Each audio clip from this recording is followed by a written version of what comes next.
Parece que estamos listos. Reiterar el saludo. Muy buena tarde para ustedes. Espero que se encuentren muy bien, que escuchen y tengan buen audio y buena imagen. Aquí estoy pues con este fondo. Me encuentro en la finca de unos familiares de mi esposa en el lugar. Este lugar es cerca de Ginebra, en la cordillera central.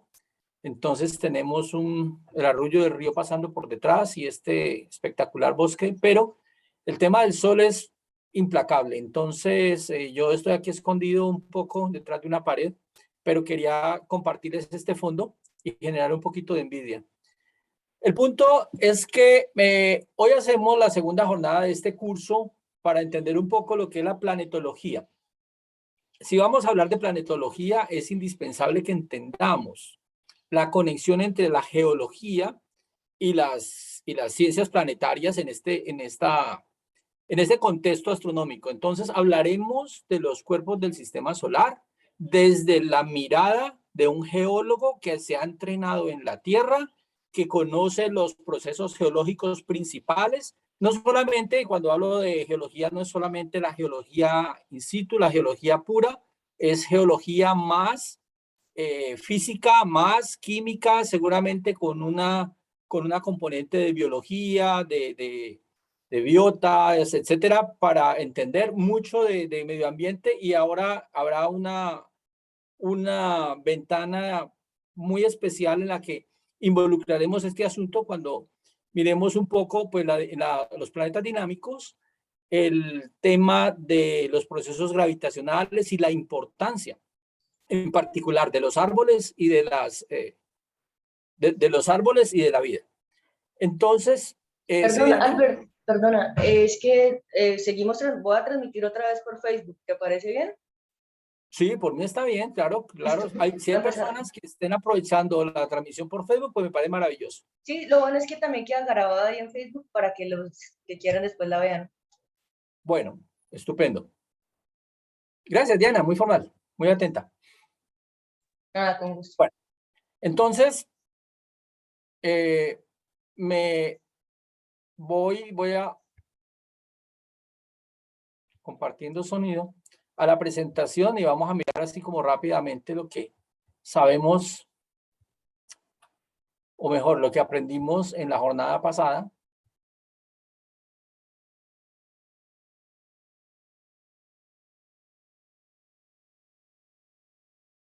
Y entonces, bueno, muy rápidamente. Lo primero, estamos hablando de esa conexión entre la geología y la astronomía, y en particular, pues, aplicada a nuestro sistema solar, que tiene una enorme diversidad de objetos astronómicos de características muy diferentes. Los planetas mismos tienen características muy diferentes. Los asteroides, bueno, hay familias de asteroides y ellos también tienen unas subcategorías, pero afortunadamente ellos y entre ellos son como más cercanos, o sea, un asteroide siempre será primo de otro asteroide y tienen como una fuente común, un origen común. Y bueno, los cometas también tienen unas categorizaciones, pero igual ellos son cometas. Cuando hablamos de planetas, pues ahí sí que hay una diversidad fuerte, porque sacando los planetas enanos, nos quedan los rocosos y los gaseosos, inclusive los que llamamos gaseosos helados o gaseosos congelados. Y eso implicaría como que la geología tiene que multiplicarse por 3 o por 4 para poder dar explicación a esos cuerpos astronómicos de nuestro sistema solar. Y bueno, está bien, de eso se trata y eso es más o menos lo que queremos hacer. En la primera jornada, pues hablábamos de la geología terrestre y queríamos entender a la Tierra como la clave para conocer otros objetos del sistema solar y reconocer que lo que sucede en la Tierra puede de la misma manera o muy parecida suceder en otros cuerpos y que compartimos un pasado que fue catastrófico, pero no ha dejado de serlo. O sea, el catastrofismo sigue muy vigente, está todavía y seguirá por el resto de los tiempos. Entonces, tenemos como un pasado de catástrofe, pero nuestro presente y nuestro futuro también. O sea, las colisiones siempre se van a presentar, igual que los huracanes, las erupciones volcánicas, y otras. Entonces, pues hoy arrancaríamos con el tema de planetas dinámicos, primera parte. Hablamos un poco de qué entender por superficies en movimiento a nivel planetario y fuego desde dentro. Y haríamos hacia el final el compendio de fluidos en movimiento, o sea, de qué se trata todo esto. Porque pues la tarea que nos queda para la tercera y la cuarta jornada sería llevar estos aprendizajes a los cuerpos del sistema solar que queremos explicar. Entonces, superficies en movimiento, fuego desde dentro y fluidos en movimiento es lo que nos compete hoy. Pasaría aquí muy despacio por cada una de las slides que vimos la jornada anterior para que ustedes recuerden y revisen las interacciones atmósfera-roca, interacción océano-roca, las evidencias de un pasado metidas dentro de los sedimentos de las rocas sedimentarias, el concepto de geología tal como nos interesa entenderla, la geología física y la geología histórica, las áreas que aportan conocimiento a la geología y que la geología pues las convierte pues en ramas, inclusive en sociedades, la diferencia entre datación relativa y superposición y el principio de sucesión fósil, las eras geológicas aplicadas a la Tierra desde el momento en que entendemos que ya hay vida sobre la Tierra y que es fácil descubrir esos rasgos y hacer una datación seria, porque es que el 88% de la historia de la Tierra es imposible saber a ciencia cierta por la falta de evidencias que pasaba por allí. Hablamos también de la ciencia y de los métodos científicos y de la dinámica de la Tierra y de las interacciones entre las cuatro esferas. Hablamos de los ciclos de la Tierra y la conexión entre el ciclo hidrológico y el ciclo de las rocas, y más o menos un poco de los tipos de rocas, pero sin hacer profundización en eso. No estamos ahora mismo como muy interesados en describir rocas o mirar sus características. Eso no hace parte de lo que pretendemos ver ahora. Un origen común. Tenemos un origen común como planeta. Compartimos con otros planetas y con el Sol. La formación de una estructura de capas en la Tierra, como tenemos dos tipos de núcleo, el interior y el exterior, un manto que también podríamos, si miramos con un poco de cuidado y aplicamos sus propiedades físicas, pues declarar que hay un manto interno, un manto intermedio, un manto somero. Luego vendría la litosfera flotando sobre esto. Entonces, dependiendo si nuestro enfoque es químico o físico, podemos ver los materiales por composición o por propiedades.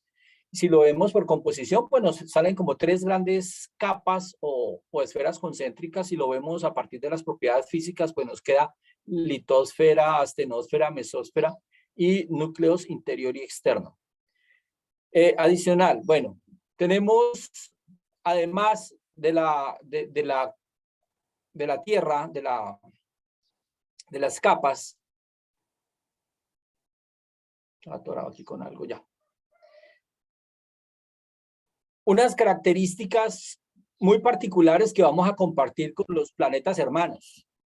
Nuestros planetas hermanos tienen unas características muy semejantes a las nuestras y por eso mi interés en que las reconozcamos aquí, para que podamos ir allá y buscarlas también. Entonces, en un mapa de Marte, en un mapa de Venus, de superficie de Venus y de Mercurio, podemos ver cuencas, podemos ver cadenas montañosas, volcanes, podemos rift, valles de rift, dorsales, etcétera. Cráteres de impacto también. Entonces, el interés de esta segunda jornada del curso es más o menos proporcionar más información que nos permita ir a leer esos mapas partiendo del conocimiento que tenemos proporcionado por el planeta Tierra. Cuando hablamos de continentes, pues es claro de que lo más destacado son los cinturones montañosos y que seguramente también hay unos lugares que son tremendamente viejos y estables llamados escudos o plataformas o cratones. Y tenemos también las cuencas oceánicas y en las cuencas pues sí hay más diversidad de cuencas porque hay cuencas bastante profundas, tremendamente cercanas a las dorsales. Hay unas que van más cercanas a los taludes del continente y a las plataformas, y lugares donde, y hay montes submarinos inclusive, y puntos calientes que generan volcanes submarinos y puntos calientes que forman islas volcánicas, como es el caso de Hawái, y eso lo miraremos en la jornada de hoy. ¿Qué más tenemos? Bueno, edades de las rocas. Todo lo que es emergido, todo lo que podemos ver y tener acceso, pues podemos separar como en rocas muy jóvenes, cadenas montañosas antiguas y escudos. Pero realmente lo interesante es lo que vamos a ver ahora, que tiene que ver con la edad de las rocas y el paleomagnetismo y el geomagnetismo, que sirvió para probar una maravillosa teoría y una hipótesis, la mencionaré en un rato, y conectar la creación de piso oceánico, de fondo oceánico, ¿sí? Y las variaciones del campo magnético de la Tierra. Entonces, esos registros, esas brújulas, vamos a poder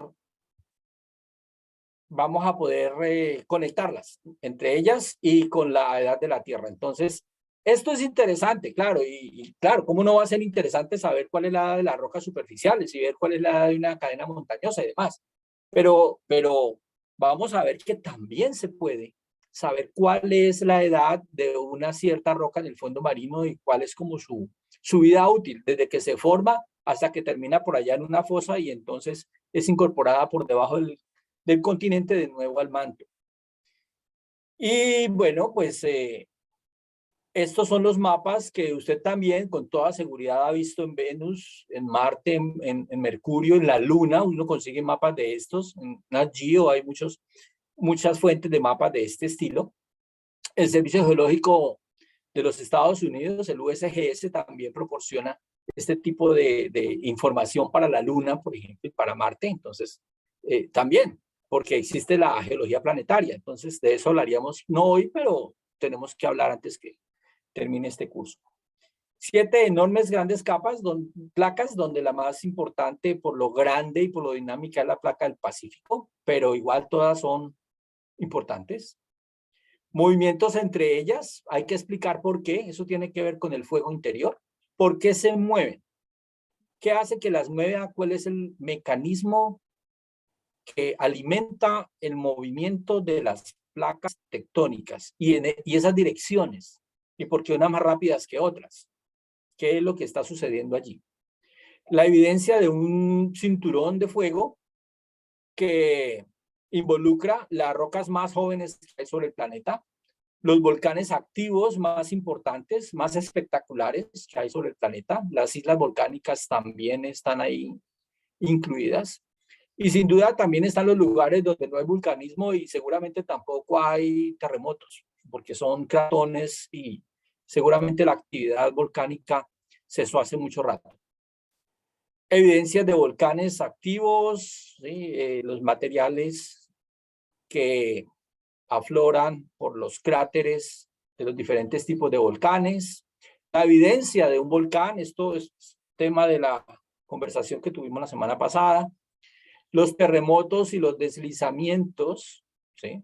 Como situaciones naturales que nosotros llamamos desastres naturales.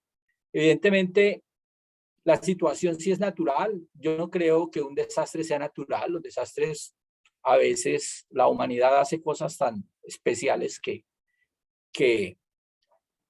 se ubican en lugares tremendamente peligrosos donde la Tierra se ha manifestado y se sigue manifestando, donde se libera energía de muchas maneras. Los terremotos son una manera, los huracanes también. Entonces, los volcanes y, claro, la humanidad sufre, las personas sufren, y se presentan desastres, pero los desastres naturales, en mi opinión, no son naturales.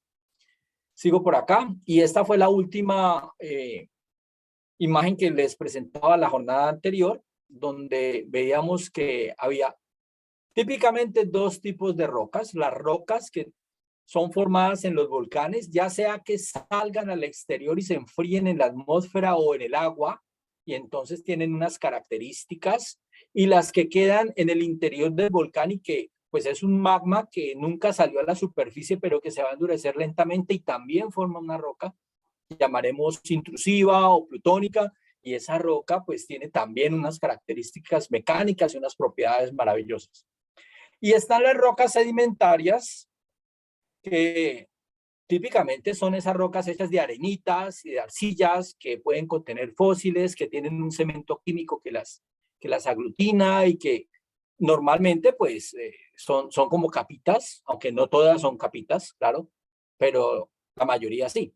Entonces, en ese tipo de rocas o de estructuras con sedimentos, pues entonces hay tesoros escondidos que por, se organizan por edad, donde se privilegian dos principios. El primero es que las capas se organizan donde la más antigua queda abajo y la más joven queda arriba. Eso parece muy lógico y muy obvio, pero hace 200 años eso no era tan lógico ni tan obvio. Y lo segundo es que pues ese principio de horizontalidad debe cumplirse. Entonces, cuando una roca sedimentaria no está horizontal, usted la encuentra inclinada de alguna manera, es porque hay un proceso de transformación del paisaje que provocó esa situación. Ahora sí, arrancamos entonces con la segunda parte de este curso de la Escuela de Astronomía de Cali. Lo llamamos Planeta Dinámico, parte 1. Vamos a hablar de superficies de movimiento. Hablaremos de fuego desde dentro. Desde dentro es desde el interior del planeta, desde el núcleo. Y quise conservar la cita que les presenté en la primera parte. Entender nuestro hogar planetario es esencial para observar e interpretar otros mundos en el sistema solar y más allá. Está en el libro Planetología, Descubriendo los secretos del sistema solar, de Tom Jones y Helen Stofan. Es un libro del 2008 que yo atesoro y que me parece pues, simplemente maravilloso. Bueno, entonces ahora sí, compañeros y compañeras, a ver. Alfred Wegener, alemán, tiene un título de astronomía de 1905. Se dedicó a la geofísica y a la meteorología. Y en el año 1915, después de convencerse de que las formas de los continentes tenían rasgos semejantes y que compartían características comunes, se atreve a publicar un documento que se llama El origen de los continentes y los océanos. Él habla de un Pangea, o toda la Tierra, y entonces hace 200 millones de años aproximadamente empieza a rasgarse y de allí salen los continentes. Este mecanismo que sucede en la Tierra y que llamaremos posteriormente tectónica de placas, pero que realmente la idea fue de Alfred Wegener y él la pedaleó hasta el final y fue muy controvertida y fue una teoría muy fastidiada por los eruditos del momento, y a él como persona también lo atacaron muchísimo, pues él se pasó una buena parte de los últimos años de su vida defendiendo la teoría y defendiéndose él. Entonces, pues esa hipótesis de la deriva continental del supercontinente Pangea inicia su ruptura hace 200 millones de años. En la parte inferior de la imagen ustedes pueden ver la idea de Wegener, y en la parte alta pues la reconstrucción moderna de ese supercontinente que él se imaginaba. Esa hipótesis tenía una fisura muy fuerte que Wegener no pudo explicar, y tal vez fue pues la parte débil por la que se le metieron y le dieron tan duro. Es que a él le preguntaban, ¿qué fuerza descomunal es capaz de mover un continente? ¿Qué fuerza mecánica? Entonces Wegener no está en condiciones de explicar eso. Hoy sabemos que tiene que ver con la teoría del calor también, pero en su momento no había manera para conectar eso. Sin embargo, hay 4 evidencias importantísimas que soportan esta teoría de la deriva continental, que modernamente, actualmente, en este siglo, ¿sí?, estamos convencidos que son así. y que el hombre siempre tuvo razón. Los continentes se ajustan perfectamente, ¿sí? No hay, no hay gaps ni traslapamientos cuando se hace el ajuste de África con América o cuando se hace el ajuste de Antártica, India y Australia, o cuando Norteamérica se traslapa contra Eurasia. Es decir, los continentes ajustan tremendamente bien sin sobreponerse y sin dejar vacíos. Segundo, hay una evidencia paleoclimática que no se puede esconder. Hay valles glaciares antiguos de la época de cuando los continentes estuvieron conectados, que eran compartidos. En la Antártica, pero también está en la zona argentina, uruguaya de Sudamérica, está en el sur de África, está en la India y está en el sur de Australia.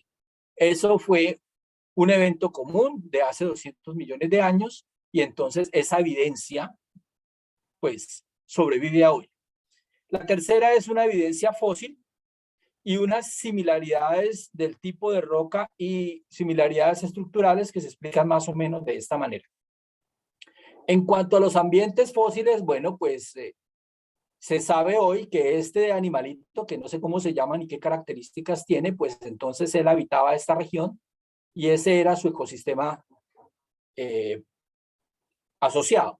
Pero ese mismo animalito y ese mismo ecosistema se encuentra también en esta región, entonces no habría una explicación diferente. Para que usted encuentre fósiles de este animal y un paleoclima y un paleoambiente común en estos dos lugares, pues es que lo más normal, lo más natural es decir, eso estuvo conectado. Hace 200 años eso era una sola región que se rasgó. Y un aporte a la cuarta evidencia es que hay cadenas montañosas como esta que nosotros conocemos hoy como las montañas Apalaches. Y las que pasan aquí por estas islas británicas, inclusive que van al norte de Escandinavia, que llamamos las caledónicas. Pues resulta de que eso es una cadena montañosa muy antigua, perdón, una cadena montañosa muy antigua que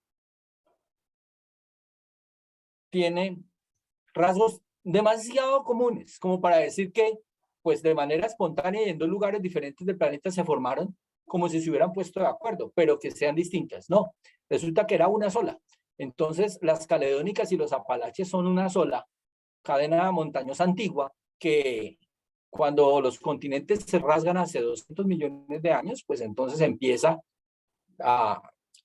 Se rasga también la cadena montañosa y quedan entonces las evidencias como apalaches o como las caledónicas siendo realmente la misma. Modernamente, nosotros podemos ayudarnos con la ubicación del polo norte magnético, que no coincide mucho, pero sirve, con el polo norte geográfico del planeta Tierra. El polo norte geográfico, igual que el sur, pues son los que contienen el eje de rotación de la Tierra, y entonces el polo magnético norte está ahí bastante cerquita, pero no ha estado siempre en el mismo sitio. Entonces, hay un estudio que hicieron los paleogeólogos que detectaron y ubicaron desde Eurasia que hace 500 millones de años el polo norte magnético estaba ubicado acá, y hace 400 millones por acá, y hace 300, y hace 200, y hace 100 millones de años, y hoy, visto desde el continente euroasiático. Y si hacemos el mismo estudio y con las rocas magnéticamente estudiadas, lavas endurecidas, no alteradas, esto empezó con el trabajo de Alan Cox, por allá en los años 70, pues desde Norteamérica usted encuentra también que hace 100, 200, 300, 400 y 500 millones de años el polo magnético pues tenía más o menos este movimiento. Y la única forma para que esto, que tiene 24 grados de separación en longitud, pueda ajustarse, es que usted se permita rotar los continentes hasta que puedan tocarse uno con el otro. Y entonces en ese momento, pues usted encuentra de que hace 100, 200, 300, 400, 500 millones de años, pues hay una una buena localización de un único polo norte como debe ser. Entonces, esto del movimiento de la deriva o sí, la deriva del polo norte, explicado desde dos supercontinentes opuestos, pues nos ayuda también a pensar es que los continentes se están separando y hoy llevan pues más o menos 24 grados en longitud. Bueno, pero también hay que decir otra cosa. Hay una evidencia contundente que la descubrieron en el año geofísico internacional por allá hacia 1957. Ustedes sabrán que había barcos que estaban interesadísimos en detectar estas minas explosivas que flotaban sobre los océanos y que se pegaban como lapas a los barcos y a los submarinos y los hacían explotar. Esto es pues una consecuencia de la Segunda Guerra Mundial y que los océanos estaban poblados de eso. Y entonces corrían con gravímetros y con magnetómetros por debajo del nivel del agua y entonces hicieron unos mapas de fondo marino. Y en el año 1957 se publicó todo eso. Es el año geofísico internacional, el último. No ha habido desde entonces nada. Pero entonces sabemos que el campo magnético de la Tierra, ¿sí?, se ha invertido más o menos 100 veces en los últimos 20 millones de años. Que el polo norte y el polo sur han estado intercambiando sus papeles y entonces esos cambios de polaridad han quedado grabados en la corteza oceánica. Como sabemos ahora de la teoría de Harry Hess que el fondo marino se crea en las dorsales, eso lo hablamos un poquito antes. Si yo tengo una dorsal, toda la roca que se cree en un instante de la historia del planeta Tierra va a ser un material ferroso que tiene dominios magnéticos, que tiene cristalitos que se van a endurecer y que van a quedar alineados con el campo magnético del momento en que se endurece. Si después de 4.000, 5.000, 10.000 años, suponga, se invierte el campo magnético de la Tierra, entonces las nuevas rocas que salen por el mismo lugar van a tener lava con cristales de hierro, pero los dominios magnéticos se van a alinear con el campo del momento, que va a ser el invertido. Y si eso ocurre y nosotros miramos en una escala de tiempo muy grande, muy grande, pues veremos que a ambos lados de esa dorsal vamos a encontrar rocas que tienen la misma edad y están simétricamente alejadas de la dorsal y tienen exactamente el mismo dominio magnético, apuntando en la misma dirección. Esto es muy bello porque es muy probable que la roca que esté endureciéndose bajo este cuerpo oceánico se altere. No es lo mismo que sucede con la roca volcánica. Cuando un volcán hace erupción en un continente, pues entonces sale material en todas las direcciones. Y evidentemente también hay dominios magnéticos que van a quedar orientados con el campo magnético del momento. Pues sí, pero esa roca puede, por erosión, porque un animal la golpea, porque una persona la corre y entonces va a quedar girada y entonces va a quedar alterado. No me sirve a mí para hacer estudios porque se ha afectado la orientación de esa roca. Finalmente, pues como los continentes se separan como consecuencia de esta dorsal del fondo del océano activa, esta está en el centro del océano Atlántico, también está en el océano Pacífico, y crean material que se va alejando con simetría en direcciones opuestas. Con el paso del tiempo, pues esto se vuelve un tremendo océano que tiene pues sus costas tremendamente alejadas. Esta hipótesis de la expansión del fondo marino de Harry Hess, que es por allá de los años 60 y que en su momento se llamaba geopoesía, pues resulta de que Matthews, que fue profesor en Cambridge, y su estudiante de doctorado Vine, analizando rocas que llevaron desde el Océano Índico del fondo, pues en 1963 encontraron esta piedra de Rosetta con la que pudieron hacer la traducción y le dieron mucha fortaleza a este asunto del movimiento de la corteza oceánica. Es decir, los continentes sí están en deriva. Sí hay una deriva continental, esa vaina existe y eso pues es consecuencia de, o sea, ese movimiento en la superficie es consecuencia del calor del centro de la Tierra. Entonces ahí es donde cambiamos de tercio y ahora nos vamos a hablar del fuego desde dentro. Y el fuego desde dentro tiene que ver con esto, compañeros.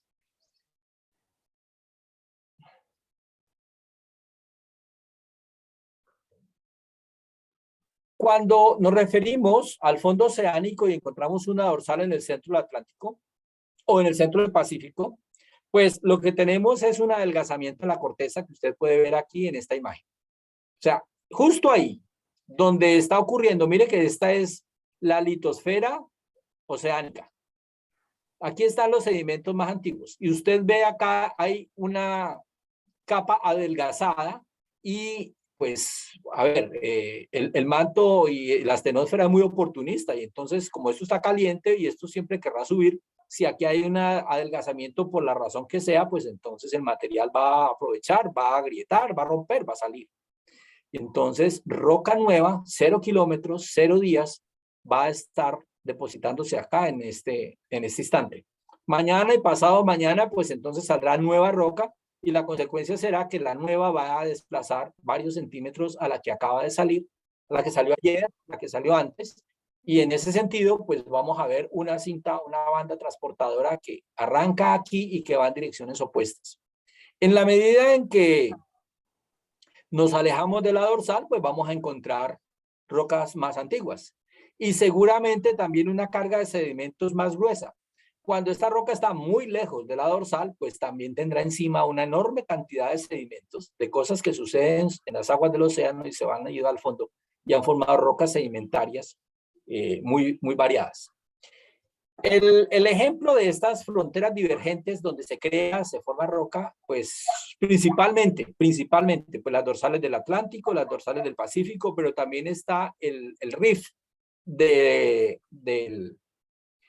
África que va de norte a sur y que está conectando los grandes lagos de África, Alberta, el volcán Kilimanjaro, y también se encuentra, por ejemplo, en el Valle del Rin, en Europa. La evolución de este tipo de frontera divergente cuando se crea material que es magma, que sube, aflora, empuja y queda en la corteza empujándola en direcciones contrarias. En la evolución del tiempo, bueno, esto también puede pasar en la superficie de la Tierra, o sea, no es estrictamente el fondo oceánico. Pues así como estamos viendo, en África está sucediendo y también está sucediendo en el Valle del Rin. Pues entonces, con la evolución del tiempo, pues el material se adelgaza, la roca sube y empieza a producir unas fuerzas de distensión que están alejando el material. Y bueno, pues otra vez, los océanos, los cuerpos de agua son muy oportunistas y ellos van a llenar cualquier depresión que aparezca. Entonces aparecerá primero un océano, pues como un océano, un mar Mediterráneo, que va a empezar a ensancharse y va a formar una costa en cada una de las dos direcciones. Al final, pues con los millones de años, pues tenemos un continente y otro continente separados por un enorme cuerpo de agua que está cubriendo pues toda la actividad de esta frontera divergente. Están las fronteras convergentes y las convergentes son como de 3 tipos, ¿sí? No nos vamos a enfocar en esto porque no hace falta, simplemente reconocer que hay lugares por donde el material se estrella contra el continente o dos cortezas oceánicas o dos continentes se chocan entre ellos y entonces ahí suceden unas situaciones donde hay pérdida de material y vuelve otra vez a la litosfera y se funde, se derrite, alcanza 1000 grados como mínimo y entonces esa roca derretida que desaparece por completo, o sea, no es algo que se recicla, no es una roca que se que hace metamorfosis, no, es una roca que empieza desde cero otra vez, porque se derrite completamente y entonces sale otra vez como magma a una caldera volcánica y sale por una chimenea o cráter a un volcancito y entonces es eyectada como una roca volcánica. Entonces, son tres tipos de fronteras convergentes. Aquí hay convergencia entre el continente y el fondo del océano. Hay convergencias también que ocurren entre fondo oceánico y fondo oceánico. Entonces, se forman arcos de islas volcánicas. Esto es bastante común en el Pacífico. Entonces, cuando miras Polinesia y otros arcos de islas, pues es fondo oceánico versus fondo oceánico en competencia a ver cuál se hunde y qué pasa ahí. Entonces, igual ocurre formación de volcanes que alcanzan la superficie o a estar por encima del nivel del agua y entonces vemos islas volcánicas. Tercero, algo que solamente reconocemos en el planeta Tierra en un lugar, que un subcontinente tremendamente grande, tremendamente viejo, pues empezó a moverse hacia el norte y fue arrugando todo el fondo oceánico que se encontraba a su paso hasta que se empotró contra la planicie o la meseta de Tíbet, creando la cordillera de Himalayas. Entonces, pues hace 71 millones de años, hace 55 millones de años y hace 10 millones de años, pues estábamos empezando a contemplar el choque entre dos continentes, creando pues una tremenda elevación. Esto también es una frontera convergente. Están en los Himalayas, también se ve en los Alpes y las Apalaches como ejemplos. Y hay una evidencia adicional que es también muy interesante, la llamamos zonas de fractura, donde aparecen deslizamientos de una placa contra la otra. Oye, es bien interesante, no es que una placa se pierda, que se hunda y que la otra, no hay formación de montañas, no hay hundimientos tampoco. Esto no es una frontera ni convergente ni divergente, esto estamos hablando de algo que produce deslizamiento a nivel. ¿Son las que producen los terremotos más bravos? Sí, pero es de explicación muy simple. En particular, si nos fijamos en la dorsal del centro del Atlántico, pues usted ve las flechas que corresponden a la frontera divergente, porque es que es una frontera divergente responsable de la separación de Sudamérica con África, pues sí. ¿Y dónde está ahí las zonas de fractura que usted dice que son de ruta? Pues mira, aquí estamos viendo que las líneas, estas líneas que son perpendiculares, pues hay unas zonas que son de mucha actividad y hay unas zonas de baja actividad y no necesariamente están alineadas. Es decir, esto que era una sola línea, pues si hay, por ejemplo, una obstrucción en esa banda transportadora, hay algo que la atora y no deja que se desplace, pues ella se traba y deja de moverse, pero la que está 50 kilómetros al norte o al sur, ella no tiene esa cosa que la traba, entonces ella sigue su movimiento y rasga respecto de la compañera y entonces aparece como una especie de escalinata en la que vamos a ver las diferentes líneas. Y esto es tremendamente interesante y en particular aquí en la costa colombiana y bajo el arco de Panamá, esto es bastante complejo. Y esto es los lugares donde se presenta la mayor cantidad de terremotos a nivel de costa pacífica sobre placa Nazca frente a la costa pacífica colombiana, pero también en Ecuador y también en Panamá. Entonces, y otra cosa, también esto nos ayuda a entender un poco esta falla de Guerrero frente a Acapulco, y el mecanismo de la falla de San Andreas, que también tiene mucho de esto en Baja California y en California, en Estados Unidos. Entonces, más o menos tiene que ver con estas cosas. Entonces, lo encontramos en la falla de San Andreas, en la falla alpina, en Nueva Zelanda, pues a nivel de... Y finalmente, reconozcamos también fuego desde dentro como sitios que tienen una enorme concentración, llamémoslo así, una enorme temperatura, un flujo de calor alimentado desde muy abajo del manto, una pluma anormalmente caliente que se abre paso, pero ella está fija respecto a la Tierra, ¿sí? Y crea un volcán.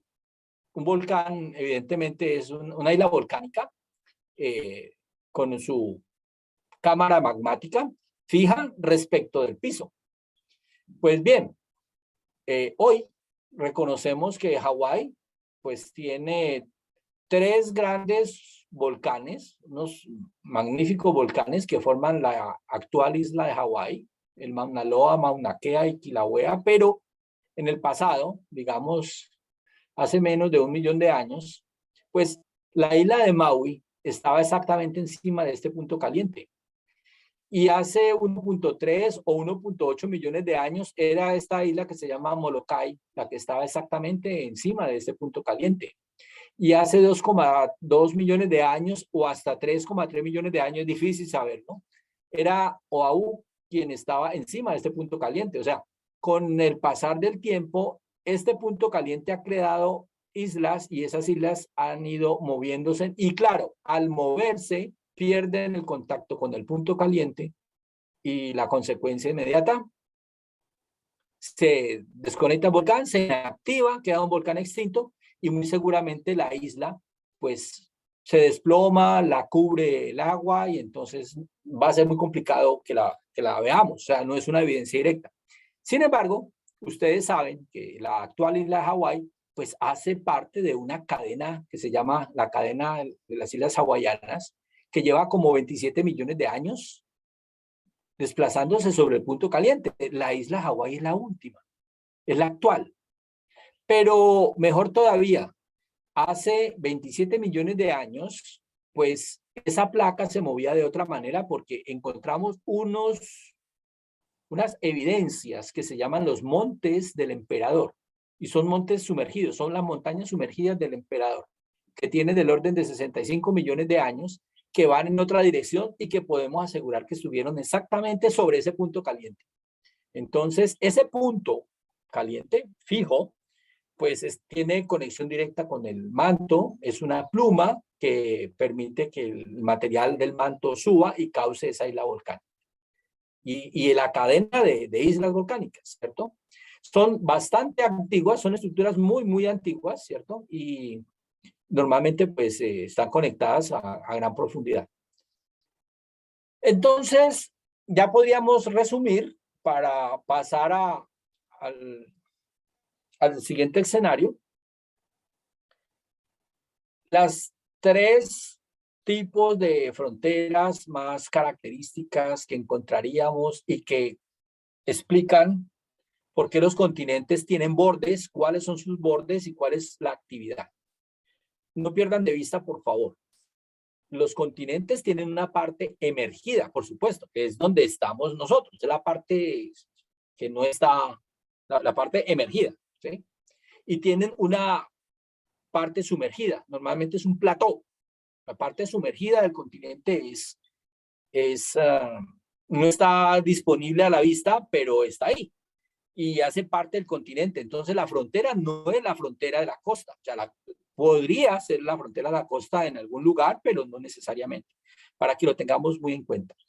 Entonces, el flujo del manto, que es un flujo de calor, es la fuerza impulsora básica de la tectónica de placas.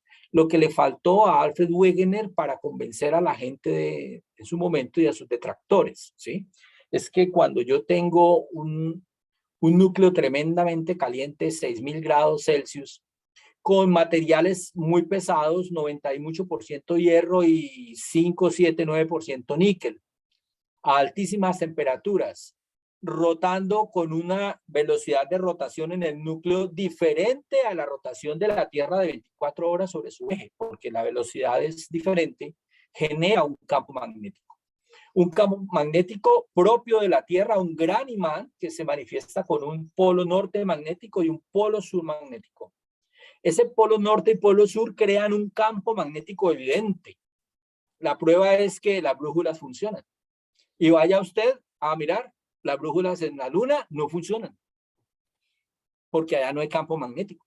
Entonces, nuestro campo magnético terrestre, cuando está orientado y sale por una chimenea de un volcán, una roca derretida, es un magma que toca la atmósfera, los volátiles se separan y se mezclan con la atmósfera, los gases se van y lo que queda se endurece. Todos los átomos, todas las moléculas en las que haya átomos, olivinos, piroxenos, anfiboles, todos estos, los ferromagnesianos de las rocas, quedan orientados con el campo magnético actual. Entonces podemos encontrar que, mirando la edad de las rocas, esta roca es muy antigua y tenía el campo apuntando al norte. Otra roca más moderna tiene el campo apuntando al sur, y otra al norte, y otra al sur. Entonces hay esas alteraciones que nos muestran que nuestro campo magnético cambió muchas veces de dirección en el pasado. Es una alternancia.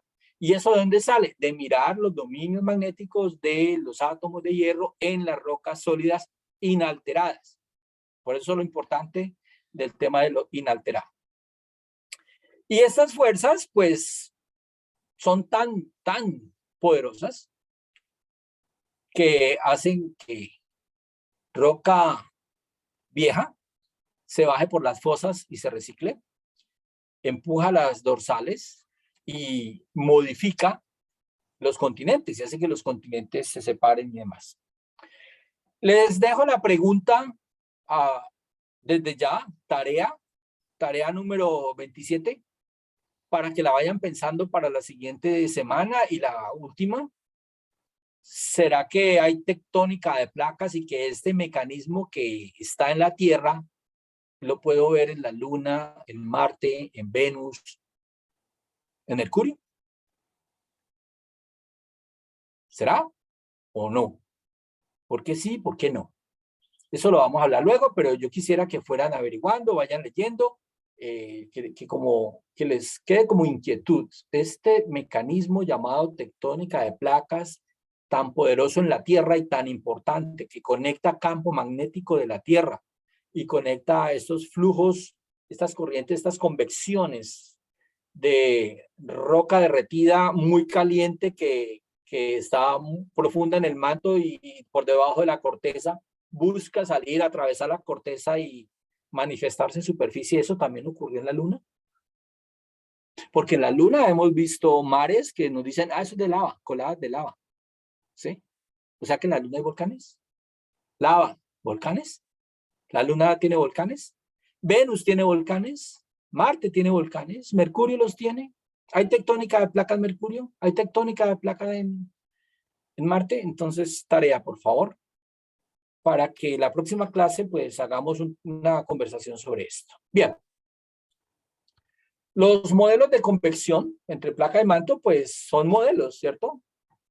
Y son modelos que deben de ser consistentes con las propiedades físicas y químicas que yo observo. Y esos modelos pues me dicen, oye, la estratificación, o sea, la separación debe ser como de 660 kilómetros. Yo lo había mostrado en alguna imagen la vez pasada. Y también la convección de todo el manto. O sea, el manto, en todos los lugares del planeta debe de estar haciendo convección. No es que habrá algún lugar por ahí donde no haya convección, no. Finalmente, pues la teoría que tenemos pues nos está proporcionando la explicación para los principales procesos que vemos en la Tierra a nivel de superficie. Particularmente el volcanismo, pero también los terremotos y la formación de islas y la desaparición de islas volcánicas. También la formación de montañas y todo lo que tiene que ver con orogenia. Y también nos ayuda a entender un poco aquello de los depósitos minerales, dónde están los principales y por qué, y la distribución de los organismos más antiguos. O sea, esto también conecta mucho con las eras geológicas. Bueno,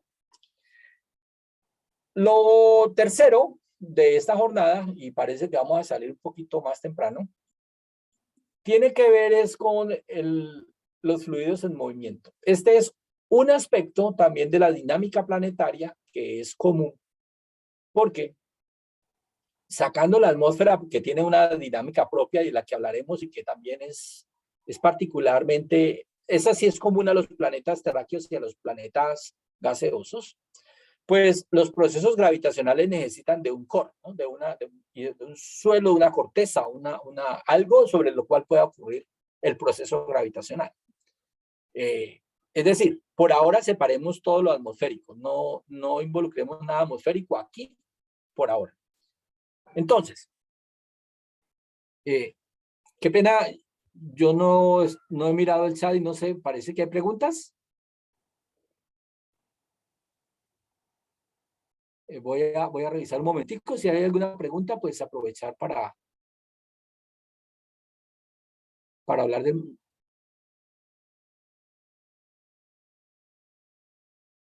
A ver.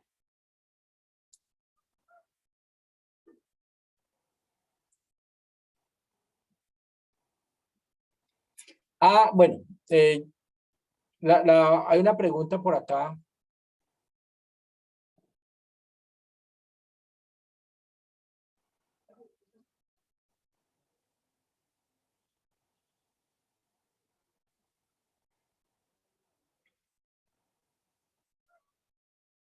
Kendall, ¿cómo se llama el libro de geología que presentó en la clase anterior? Mira, la clase anterior les mostré uno de varios libros, pero no es de geología. Te cuento que el libro, Kendall, es un libro de planetología, ¿sí? Es este. Me he inspirado muchísimo en este, la organización es el de este libro se llama Planetología, es editado por Nat Geo, y los autores son el astronauta Tom Jones, que también es un geofísico, y una geóloga planetaria que se llama Helen Stofan. Entonces, este libro que se llama Planetología, descubriendo los secretos del sistema solar, lo he usado como referencia. Pero la principal cantidad de imágenes, casi todas las imágenes que has visto, son tomadas de un libro que se llama Geología Física de Tarbuck y Lutyens. En particular la 10ª edición y la 9ª también. Ese libro, que es el que yo uso con mis estudiantes de Ciencias de la Tierra, pues es un libro de Pearson que, pues como lo tenemos en la biblioteca y como somos usuarios certificados, somos usuarios registrados, yo soy profesor registrado ante la editorial del libro, pues yo adicional tengo pues los materiales que acompañan al libro, y esos materiales en particular son las imágenes que todas tienen allí. Ustedes ven el copyright de la Prentice Hall, que es la dueña de la fotografía, y son todos de Tarbuck y Lutyens, que son los autores del libro. Pues desafortunadamente, pues, estoy en la finca, yo no tengo aquí el libro en físico, pero la próxima jornada, que seguramente estaré en mi casa, pues te lo presento. Igual, tú pones geología, física, Tarbuck, y lo encuentras facilito. Es un libro muy bello, de los mejores que conozco. En serio, es un libro bien, bien bello. Y he aprendido toneladas con ese libro. Ese libro fue el que me presentó mi profesor de geología, el profesor Gabriel París, cuando yo fui su estudiante voluntario, dice él. Y entonces el libro lo he seguido al pie de la letra. El libro me fascina. Bueno, entonces ese libro me sirve de inspiración para hablar de la Tierra, más no para hablar de los planetas. Entonces ahí estamos un poquito sumergidos en eso.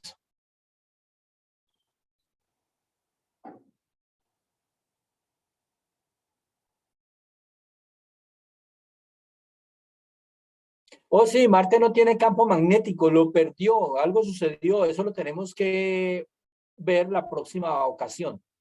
Cuando hablemos de Marte, pues, ¿qué le pasó a Marte? ¿Por qué Marte no tiene hoy un campo magnético? O no, nunca lo tuvo.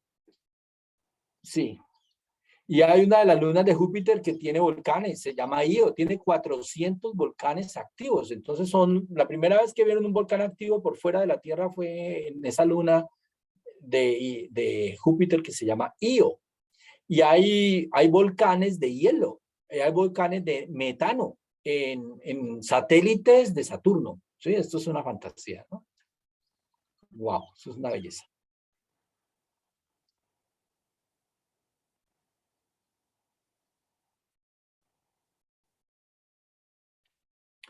Bueno, podría suceder, aunque yo veo difícil la desconexión para responderle a Juan Carlos. ¿Influye en su tectónica de placas no tener campo magnético? Mira, el campo magnético sirve para el registro de la edad de la roca y la orientación del campo magnético en el momento en que la roca cristaliza, que eso es algo que ocurre muy rápido. Una roca que sale fundida, 900 grados por el cráter de un volcán, salta, vuela por el aire, toca atmósfera que está a 5 o 7 grados, cae ya endurecida y termina de endurecerse en el piso, pues esa roca queda alineada con el campo magnético de la Tierra y ese proceso dura 40 minutos. Y entonces, pues de ahí para adelante la roca puede rodar por todo el planeta, ¿no? Puede trasladarse la pueden trasladar a cualquier parte, pero la tectónica de placas podría funcionar aunque no hubiera campo magnético. Lo que se necesita es que haya un manto caliente encima de un núcleo más caliente y debajo de una corteza menos caliente. Entonces, cuando tenemos ese gradiente de temperaturas, la corteza delgadita, 100 kilómetros, 80, 15 kilómetros para el fondo oceánico, tiene debajo roca derretida en un manto, en una astenosfera mejor, pues eso es lo que anima la tectónica y eso va a salir y va a desplazar, haya o no campo magnético, ¿sí? Otra cosa es que como el núcleo tiene ferroníquel, pues entonces sí hay campo magnético y la roca endurecida pues de una vez queda grabada o impregnada, impresionada, queda asignada con el campo magnético en el instante. Muy bien, gracias por las preguntas. Si hay más, pues con mucho gusto. Entonces, ahora hablaremos un poco en esta segunda parte, que realmente es la tercera, porque estamos hablando ya de fluidos en movimiento. Fluidos en movimiento tiene dos partes, porque pareciera, y a mí de pronto sí me parece que es redundante, ¿no? Fluido, pues un fluido, ¿qué hace un fluido? Pues un fluido debe fluir, ¿cierto? Y si fluye, pues está en movimiento. Pero me acuerdo que es que también hay fluidos a reposo, ¿cierto? Y uno habla de los fluidos en reposo y habla de las propiedades y de las leyes de los fluidos en reposo. El principio de Arquímedes es de los fluidos en reposo. El principio de Pascal también es de los fluidos en reposo. Entonces hay fluidos en reposo y hay fluidos en movimiento. Entonces no es tan redundante hablar de que hay fluidos en movimiento.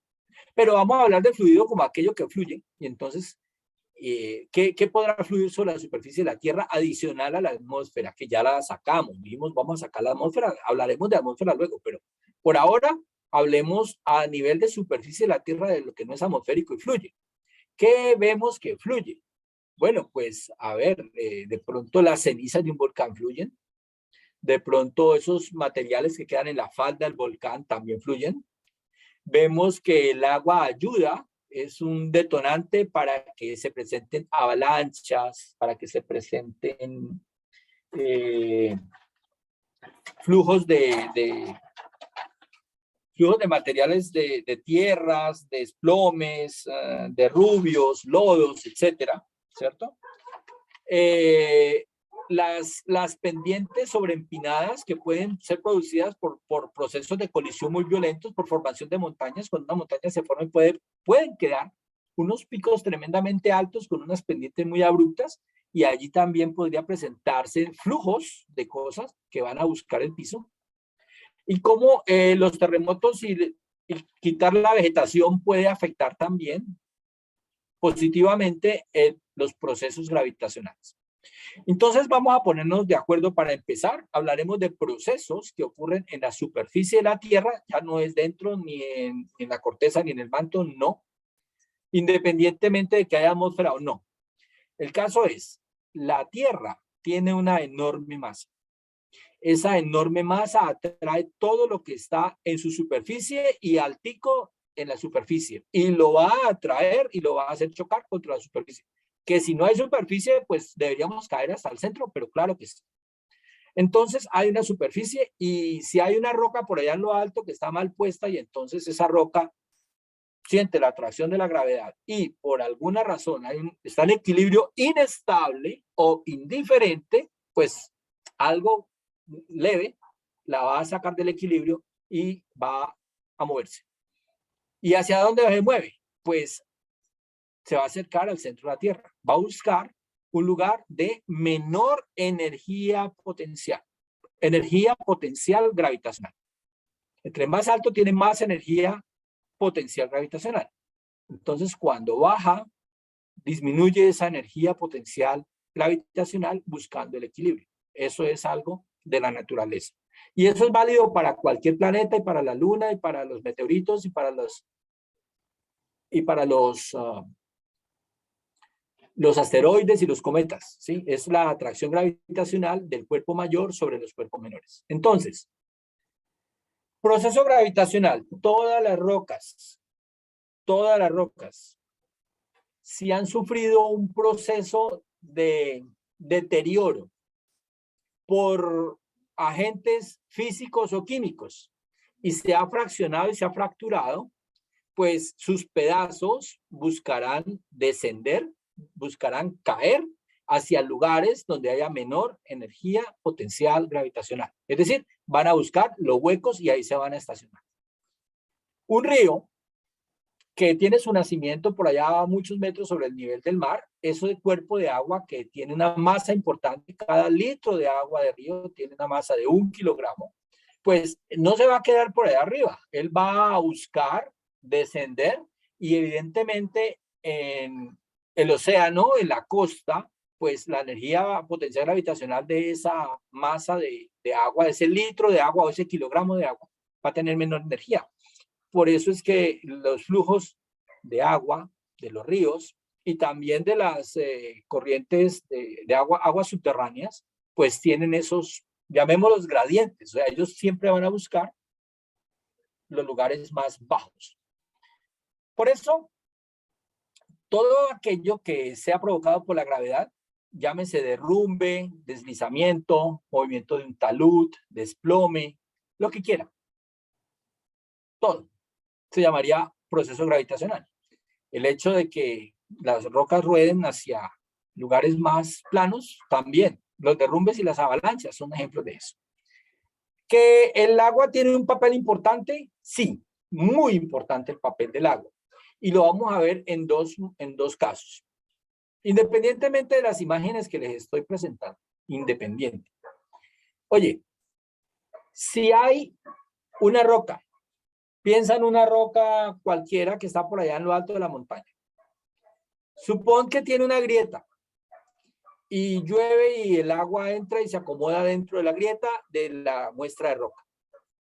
Y hay una noche muy fría, y el agua se congela.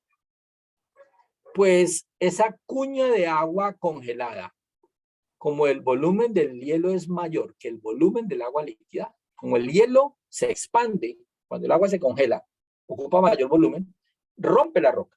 Y entonces una roca con grietas va a terminar en muchos pedazos de la misma roca y cada uno de ellos buscará bajar por una pendiente.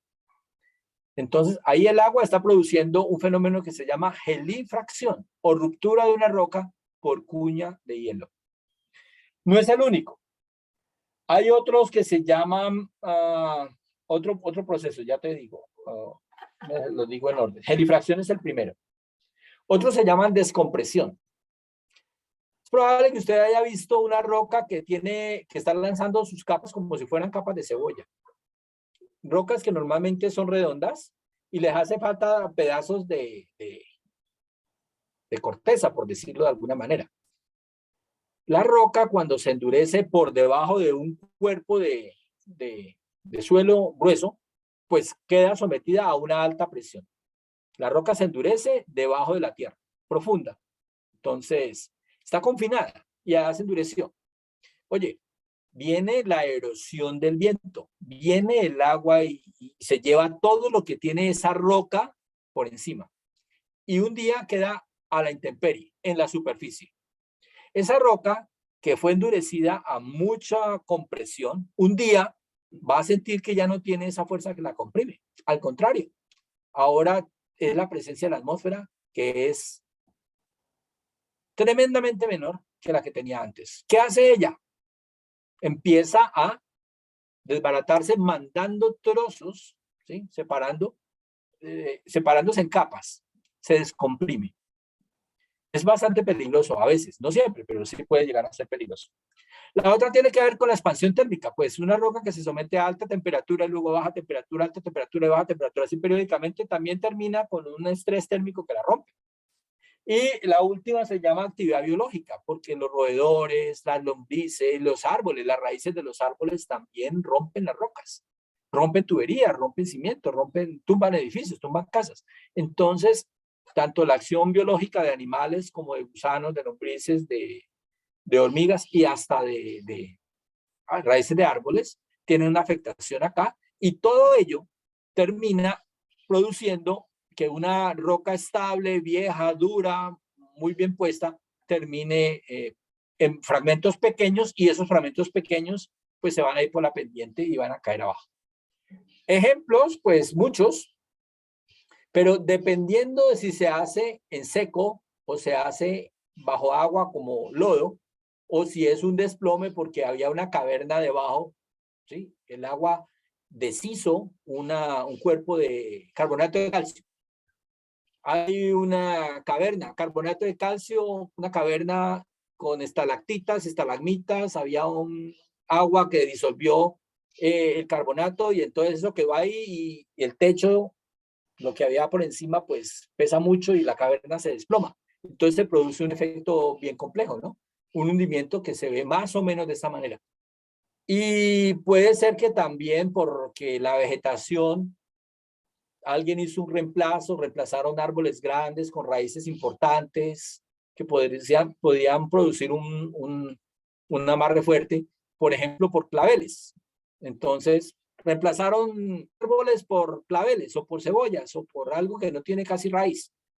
Ok, entonces, cuando llueve y el agua entre en el suelo y ocupe esos espacios, esos huecos, esos poros que tiene el suelo, pues entonces va a producir que una partícula ya no tenga contacto ni fricción con la otra, entonces ambas quedan como medio flotando, y entonces todo eso se va a ir, se va a mover a buscar lugares de menos energía potencial gravitacional.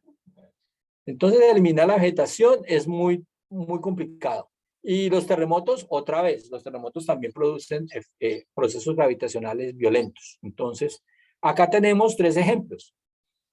Esto era un puente que tenía unos pilotes importantes, con unas bases importantes. Por acá también se ve una carretera, por acá inclusive hay una obra asociada a la carretera. Por acá hay un mirador y algo pasó. El puente seguramente llegaba hasta acá y entonces se desestabilizó. Esa montaña tenía una pendiente importante, falló la pata, falló la base, y entonces el material rueda, ¿sí? En seco, no necesita que haya agua. Rueda en seco y cayó dentro del río y llevó el puente y por supuesto tapó la carretera.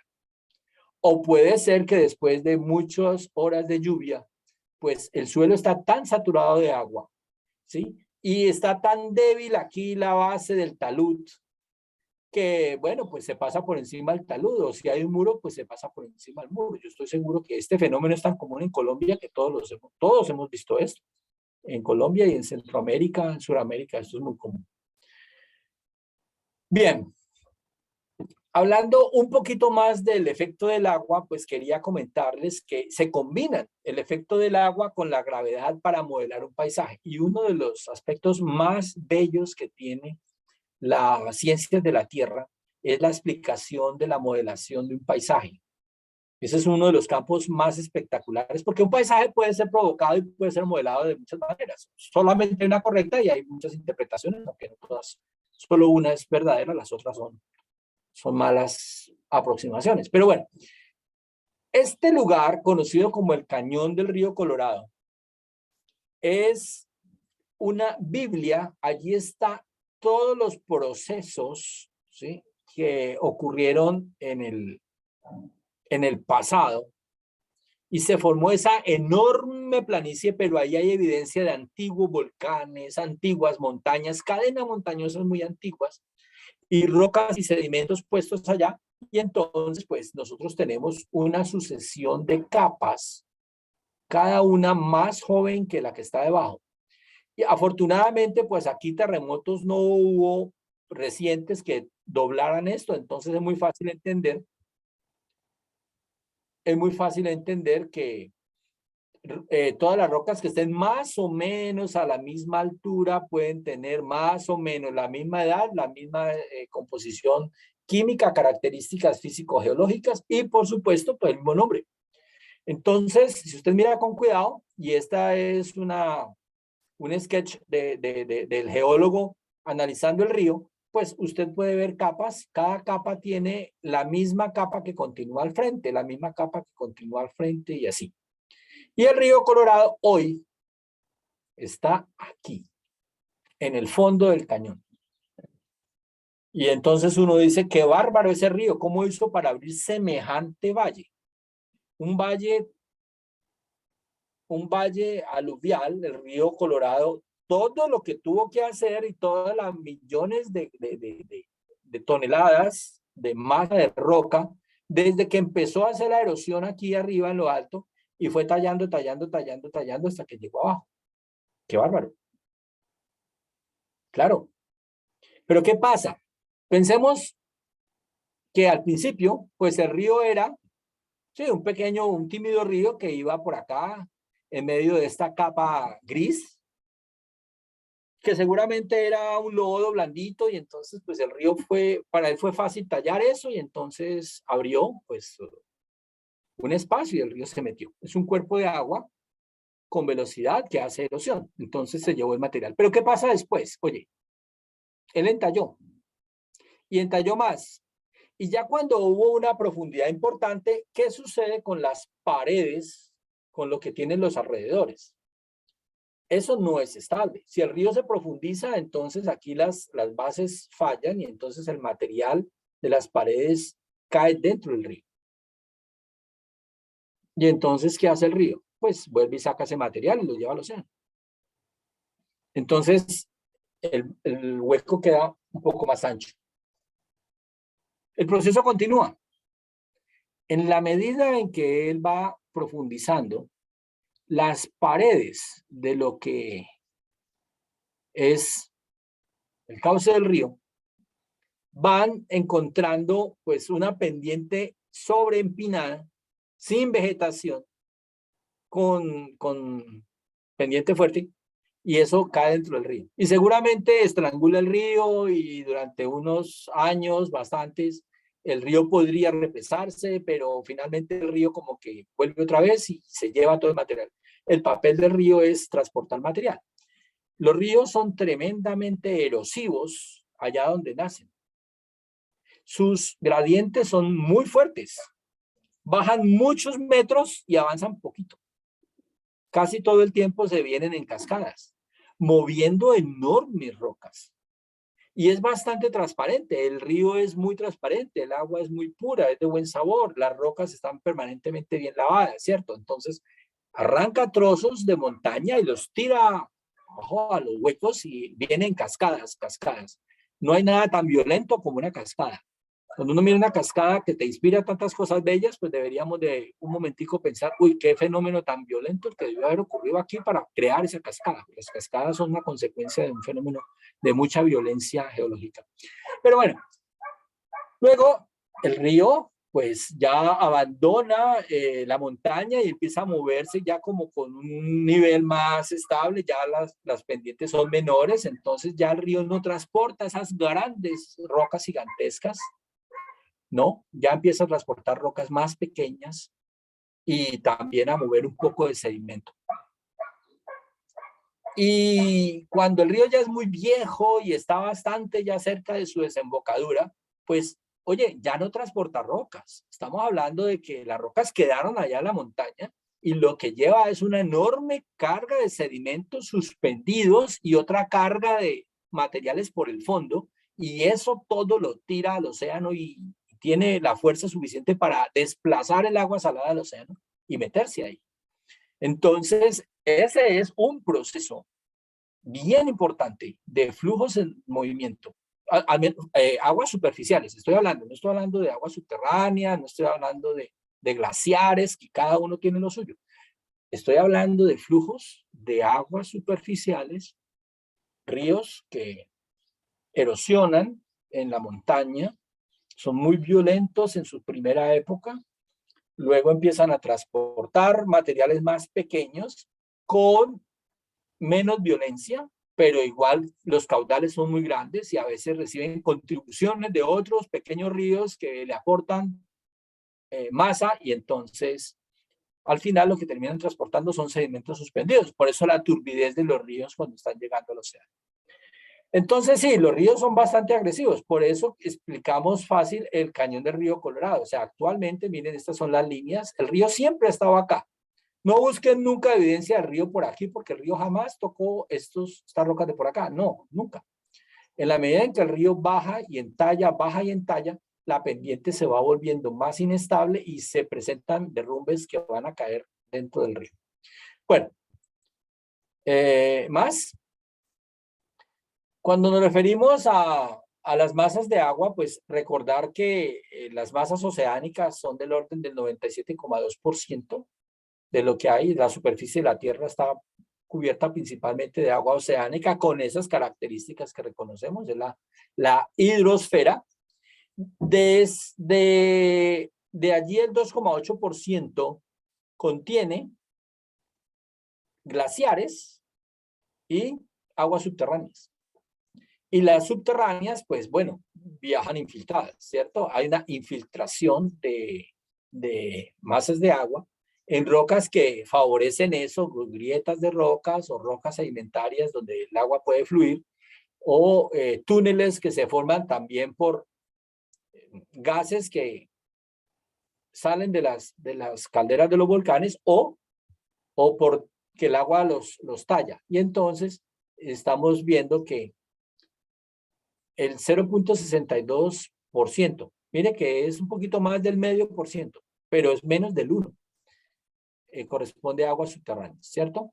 Y entonces, pues estamos hablando de una componente bastante pequeña, pero que tiene un enorme impacto. Y con esto, pues, dejarles a ustedes como varias inquietudes. Hablamos de flujos en movimiento, principalmente el efecto y el impacto de las aguas superficiales, porque, bueno, nosotros vemos la erosión del agua superficial, el proceso de transporte y la sedimentación. Ese que está ahí atrás es un pavo real. Hola.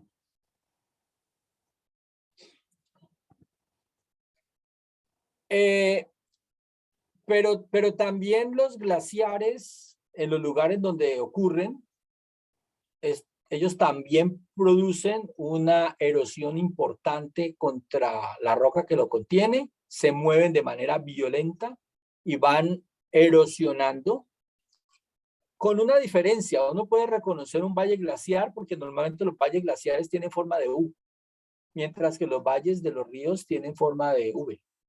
Entonces los ríos tienen un comportamiento característico más o menos así, los flujos crean valles en forma de V, seguramente con terrazas y con antiguos valles abandonados, pero es típico que los glaciares tienen forma de U, por la manera como las masas de hielo cuando avanzan van erosionando el cuerpo de montaña que tienen los alrededores. Son flujos que tienen muchísima energía, son flujos que, bueno, por supuesto también pueden ser contenidos, llega momentos en que se detienen y entonces se empiezan a amontonar hasta que rompen el dique y continúan. Y pues el efecto de cambio climático, en particular el calentamiento global, pues tiene un efecto sobre los glaciares que es espantoso. Tanto los glaciares polares como los glaciares continentales, los de Europa, los de Norteamérica, Suramérica, estos glaciares pues están evaporándose directamente, se están sublimando. Y eso no es bueno. Queda otro aspecto por analizar, que tenemos que ponerlo también en contexto, el aspecto de los desiertos y el tema de los vientos, ¿sí? Están tremendamente conectados, desiertos con vientos, vientos y desiertos, y las mareas y las líneas de costa, como las líneas de costa pues cambian con las masas de agua, con el movimiento del agua, con la erosión que el agua produce y demás. Entonces, los fluidos en movimiento, estimados compañeros y compañeras, tienen el principal impacto sobre las formas de la Tierra, sobre las geoformas, y eso también se ve en Marte, el viento y las características de los valles marcianos, de las montañas marcianas, pues se ven afectadas por vientos, pero también hay unas evidencias importantes de existencia de agua, de flujos de agua, los famosos canales que Percival Lowell reconoció alguna vez en su momento, mirando a través del telescopio a la superficie de Marte, y que los dibujó y que los explicaba como si una civilización marciana estuviera,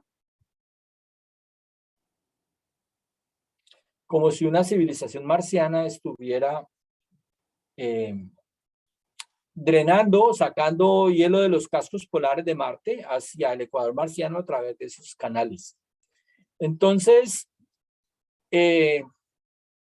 bueno, pues yo abriría ahora mismo un momento para preguntas, para comentarios, discusión, y pararía allí el tema de la primera parte de la dinámica planetaria, planetas dinámicos, y pues hacemos la jornada hasta ahora y pasamos a un segundo momento de dinámica planetaria, donde pues hablaríamos otra vez de estas últimas que dejamos pendientes de desiertos, y hay una cosa importante que sacamos por un momento, pero la tenemos que incorporar de nuevo, que es el tema de la atmósfera, ¿sí? De eso también hablaríamos. Entonces, les doy la palabra.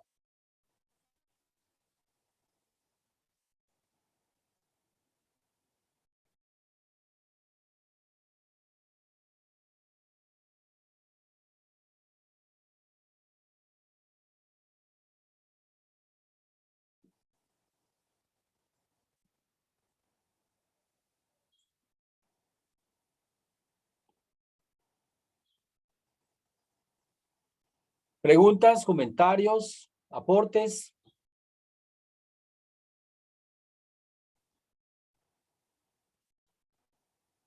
Pues por acá en el chat yo no veo nada, pero en el chat de Facebook hay un comentario de Carolina Galvis, quien dice que le encantó la forma en que explica estos temas, que es excelente. Bueno, Carolina, muchas gracias por el comentario. Sí, estamos haciendo un esfuerzo bien grande de resumir todo un semestre de una asignatura una asignatura de ciencias de la Tierra en 8 horas, ¿cierto? Y sobre todo con una aplicación, porque es que tenemos una muy buena intención. Queremos llevar esto a la explicación de otros planetas. Entonces queremos ver tectónica en la Luna, en Marte, queremos ver volcanes en Marte. Ustedes saben, el volcán más grande que hay en el sistema solar. Todos los cuerpos del sistema solar tienen volcanes, pero el mayor se llama Monte Olimpo y está en Marte, y es un cuerpo mucho más pequeño que la Tierra. También hay una cadena muy interesante de montañas en Venus que se llama los Montes Maxwell, ¿sí? Y en Mercurio hay una depresión fantástica, hermosísima, que se llama la Cuenca Caloris. Entonces, invitados, los invito, vaya revisando esto que estamos mirando aquí, qué aplicación, qué conexión, qué cuerpo del sistema solar podría tener algo semejante o completamente opuesto, porque también se puede dar. Kendall, alzaste la mano, ¿te escuchamos? Albert, otro comentario, perdona, antes que hable, Kendall, otro comentario gracioso que hay en Facebook es que dice que el pavo real está muy interesado en la charla. Es que tienes un pavo real, todo el tiempo ha estado aquí en la clase. Es un comentario que nos dejó Elkin por Facebook. Ahora sí le cedemos la palabra a Kendall. Sí. Yo tenía una pregunta con respecto a lo de Pangea. Bueno, eso es lo de la tectónica de placas. no sé si es que no puse muy bien atención a esa parte, pero Wegner, es que se llama el descubridor.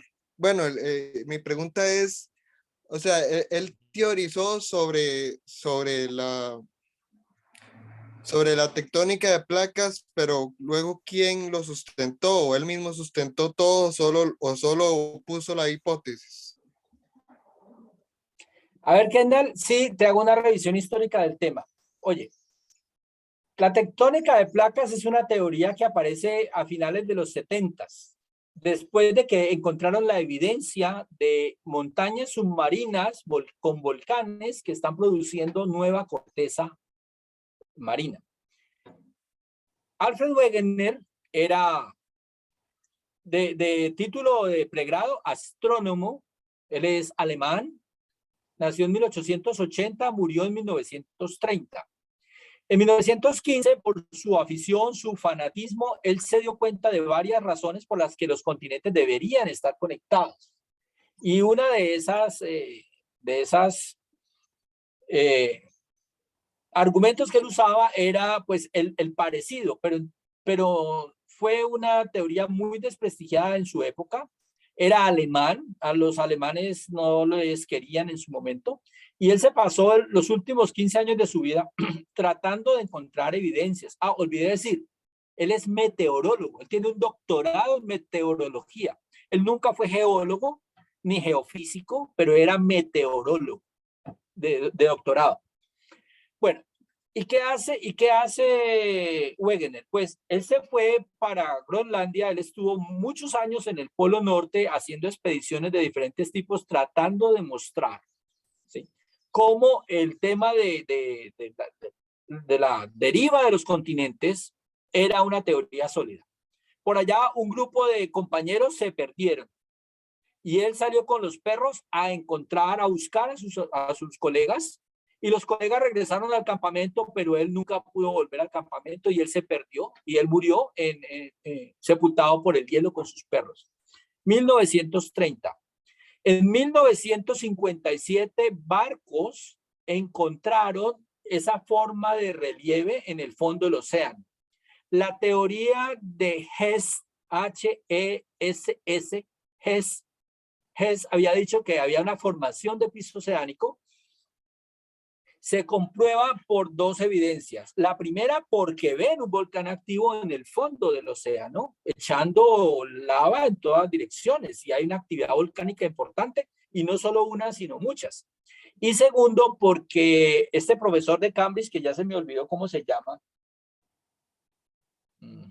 Matthews, se consiguió unas rocas del fondo del océano Índico y le puso como tesis de doctorado a un estudiante que mirara la alineación de los dominios magnéticos de las moléculas que tenían hierro en esas rocas. Y el estudiante dio cuenta que esta está orientada al sur, está al norte, está al sur, está al norte. Y así, pues, hizo una conjetura que conectó con la teoría de Hess y dijeron, esta geopoesía es una realidad. En serio, los continentes sí se separan, pero ya no iban a decir que el alemán loco aquel tenía razón. Entonces no le van a decir, no, sí, es una deriva continental. No, van a decir, esto es nuevo y se llama tectónica de placas. Entonces la tectónica de placas es el nombre de la teoría aceptada que tiene una explicación, pero que fue, pues, ¿cómo le decimos? Fue pensada originalmente y su gran autor fue Alfred Wegener, sí. No sé si me expliqué suficiente. Sí, muchas gracias por la duda. Bueno, listo, Kendall, muchas gracias. No, gracias a ustedes. Bien, ¿algo más?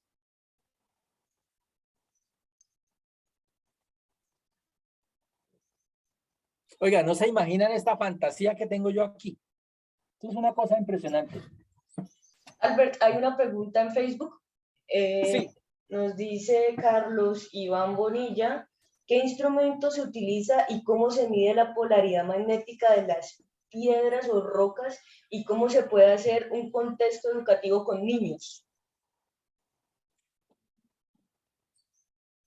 Ay, es un poquito complicado eso, Diana, porque, a ver, las rocas, primero, hay que buscar lugares que hayan sido depósitos de lava que no estén alterados, es decir, que un terremoto no los haya volteado, que una vaca no los haya pisado y se hayan rodado, no. Hay que buscar un cuerpo de roca duro en una montaña y hay que hacer unas perforaciones con una nucleadora que tiene sierra de diamante. Entonces es una máquina, un taladro, pero no es taladro de broca, sino un taladro de cilindro, lo ponen sobre la roca, ese cilindro rota muy rápido, saca un núcleo. Ese núcleo tienen que orientarlo con una brújula y entonces se lleva la muestra, se etiqueta muy bien cuál fue la orientación y luego se hace un análisis que podría empezar allá, inclusive eso lo hacen con un amperímetro. Con un amperímetro y un imán y una bobina, pues pueden acercarle a la roca y mostrar la orientación del campo magnético. Eso lo detectan aquí. Les podría, si les interesa, pues si alguien quiere verlo, yo con mucho gusto les muestro, me dan 2 minutos o 3 y les muestro un trocito de un video muy viejo donde Alan Cox, que ya murió, está trabajando en el tema. El video hace parte de un material que se llama La Tierra, un planeta maravilloso. Es el número 1. Hace parte de un documento que sacó la Universidad de Pittsburgh hace muchos años y que ganó muchos premios Emmy. Si ustedes quieren verlo, yo con muchísimo gusto les comparto ese pedacito, pero entonces tengo que buscar a ver, me toca buscar el video, que no es difícil, pero que lo tengo que ubicar exactamente en el momento en que se presenta la...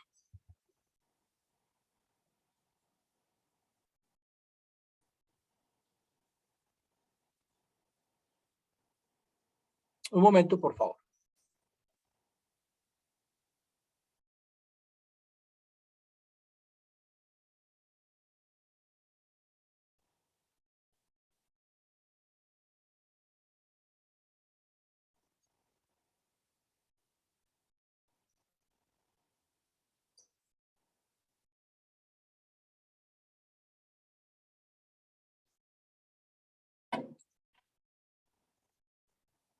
Bueno, estoy con ustedes, les voy a mostrar 5 minutos de un video que ya les digo cuál es la fuente de ese video para que lo tengan en cuenta. Entonces, permítame compartir. Les voy a pasar ese video. Un momentito.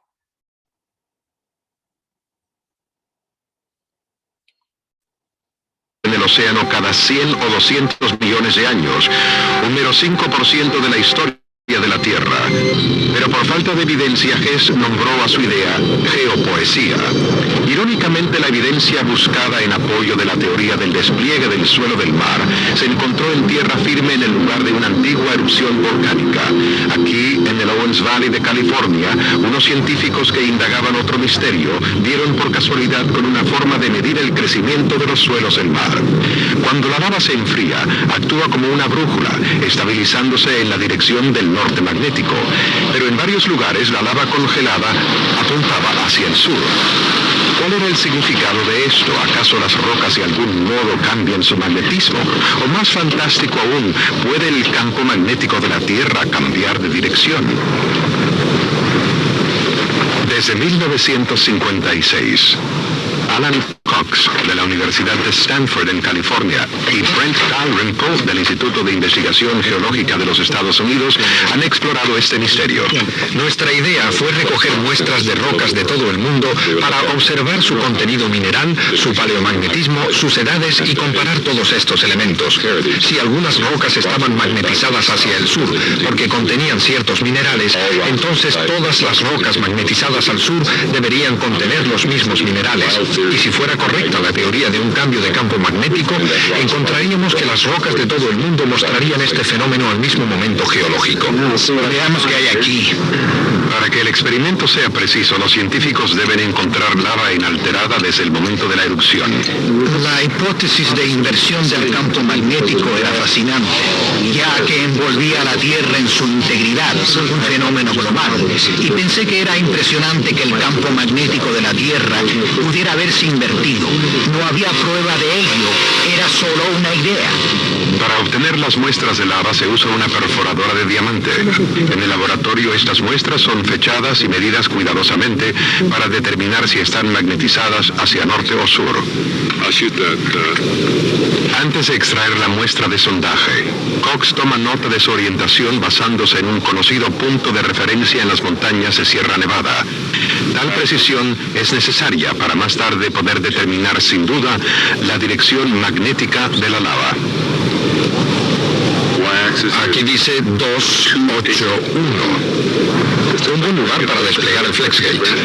Las brújulas de lava congelada aquí en Big Pine, California, revelan que el campo magnético de la Tierra efectivamente dio un brinco hacia el sur hace casi 1 millón de años.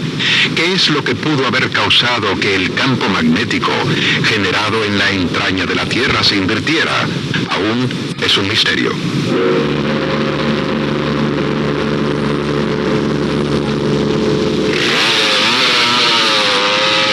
En los años subsecuentes, los científicos extrajeron y fecharon cientos de muestras de lava de distintos lugares del mundo. Ellos descubrieron que rocas de la misma época, ya fuesen de Alaska o África, muestran idéntica orientación magnética.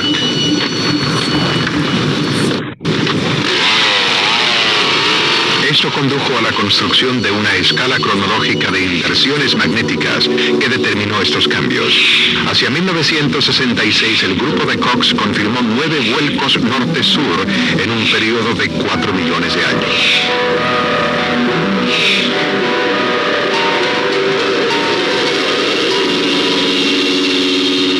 El descubrimiento fue como encontrar la piedra de Rosetta, gracias a cuyo código jeroglífico los arqueólogos lograron revelar miles de años de la historia y cultura de Egipto.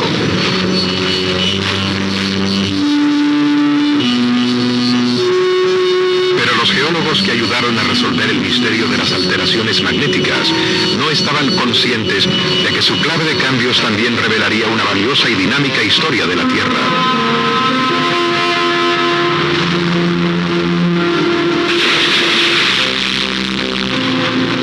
Durante 10 años, los barcos de investigación científica estuvieron remolcando magnetómetros a través de los mares. Aquí, sobre la cordillera del Atlántico Medio, los instrumentos revelaron extrañas y misteriosas configuraciones magnéticas, pero nadie supo interpretarlas. La clave para descifrar estas configuraciones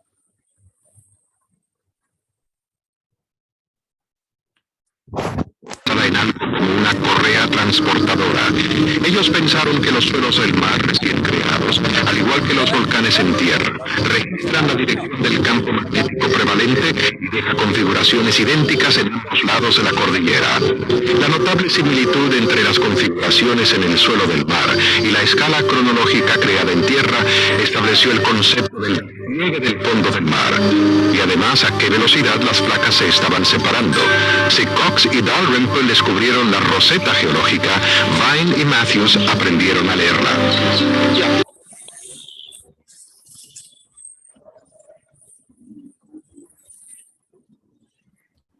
Bueno, pues yo con ese trocito de este documento que es, tal vez usted lo recuerde, nosotros veíamos eso en televisión los domingos.